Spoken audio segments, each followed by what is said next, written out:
It began with a whisper. A vague report, intercepted by Burkina Faso's counterintelligence unit, suggesting that a foreign team was in motion, moving not toward a military base, not toward a political figure, but toward a school on the outskirts of Ouagadougou. A school where one child, 6 years old, always arrived early and left late. A child whose identity had never been disclosed publicly. A child with his father's eyes, Captain Ibrahim Traoré's son. No official threat was made. No demands, no manifesto, just quiet surveillance, a car seen twice outside the school, a janitor who noticed a man in a suit watching from across the street. Subtle signs, but Captain Traoré had learned long ago that danger rarely announces itself. It watches, it waits, and it strikes when your guard slips. That night, Captain Traoré didn't sleep. He ordered a full lockdown of the perimeter, but not with sirens or soldiers. It was surgical, silent. Cameras were doubled, guards replaced with his most trusted men. He did not tell his wife, he did not even tell his ministers. Some battles, he believed, had to be fought in silence. Then came the moment. At exactly 3:17 a.m., a private security alert was triggered behind the school. A shadow had breached the outer fence, disabling one of the backup power lines. A second team stationed in an alley moved toward the teacher's entrance. But what they didn't know was that Traoré was already there. Not as a president, not as a commander, but as a father. Wearing no uniform, no insignia, he stood in the dark, hand on his sidearm, heart like thunder. What happened next is still classified. Official reports only say no casualties, no arrests, and no public incident. But witnesses nearby heard a single gunshot, then silence. By dawn, the unknown agents had vanished. No one saw their faces. No one claimed responsibility. But they left behind one thing. A message etched on a broken drone found near the school's perimeter. We know who he is. Traoré read it in silence. Then he placed the drone on his desk beside a photo of his son. He didn't speak of the incident publicly. He made no declaration of vengeance. He simply called a meeting with his intelligence chief and gave a single order. Whoever they are, they now know what I'm willing to become. Since that day, the school has become one of the most secure locations in Burkina Faso. But more than that, something changed in Traoré. He no longer spoke like a man managing a country. He moved like a man building a fortress, not just of cement and steel, but of loyalty, truth, and fire. He became not just a symbol of resistance, but of fatherhood, of legacy, of the sacred line no enemy should ever cross. And the world began to realize, Ibrahim Traoré is not simply a revolutionary. He is a storm with a center, a boy who carries his name, his blood, and now, unknowingly, the weight of a war that almost touched him. There are moments when even the strongest leaders are shaken. Times when the roar of the crowd, the security around them, and the weapons at their disposal are not enough to shield what they treasure most.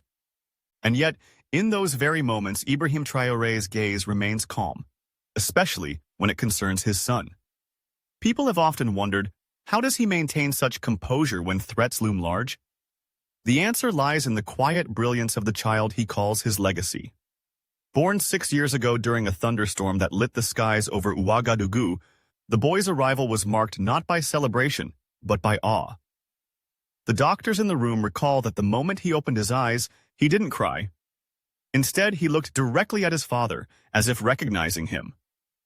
From that day forward, Traoré referred to his son not merely as his child, but as the compass of his future. Those closest to the family have witnessed moments that defy logic. At 3 years old, the boy reportedly solved puzzles intended for military strategists. At 4, he once overheard a private conversation between two advisors and calmly asked, "Why are they lying, Papa?" It turned out he was right. One of the men had indeed been passing information to foreign agents. By 5, he could draw accurate maps of regions he had never visited, having studied them only once in his father's war room. But it's not just intelligence. The boy carries a calmness that even seasoned officers respect. During a security breach last year, while many were ushered into bunkers, Traoré's son remained silent, seated beside his father, watching the situation unfold on the monitors. When a general suggested evacuating the child, Traoré simply placed a hand on his shoulder and said, "He stays. He needs to see how we face storms." To Traoré, his son is more than a boy. He is the physical embodiment of resilience, discipline, and clarity. He believes that the child has inherited not only his blood, but also a deeper purpose. While many shield their children from conflict, Traoré prepares his with truth. He doesn't lie to him about danger. He shows him the price of sovereignty, the cost of freedom. Once, during a private moment, a visiting Russian official reportedly asked Traoré if he feared for his son's safety. The president answered, "The world fears what it does not understand, but my son understands. That's why I trust him more than any weapon." Perhaps that is why even when whispers of abduction threats surface or intelligence suggests plans against his family, Traoré remains steady. He knows his son is not fragile. He is focused. He listens. He observes. And above all, he learns. With every passing day, the child becomes not a shielded heir, but a quiet student of responsibility, legacy, and justice. And those who have met the boy don't see him as ordinary either. They see in his eyes a future that is not born of privilege but forged in awareness. One close aide once said, "You don't talk to him like a child. You speak to him like a witness. He absorbs everything." And sometimes, I wonder if he already knows how this story ends. So while the world speculates about coups, foreign plots, or political traps, Traoré walks forward with an unusual kind of strength. Not just the strength of his soldiers or his alliances or his will, but the strength of a father who knows that no matter what the future holds, his son is ready to inherit more than a title. He is ready to carry a vision, and perhaps, just perhaps, that's what truly terrifies his enemies. And on the eve of Traoré's latest public address, while security units triple-checked every corner and drones circled overhead, the president could be seen standing quietly by the balcony of the presidential residence. Beside him, his son stood barefoot, a small notepad in hand, sketching something only he seemed to understand. An aide asked if the boy should be taken inside, away from the tension building in the streets. Traoré shook his head with a faint smile and replied, "No, let him witness this moment. He will need to remember it." Later that night, after the speech that electrified the nation, Traoré looked at his son and said just one sentence, "I walk forward because you are already watching the path."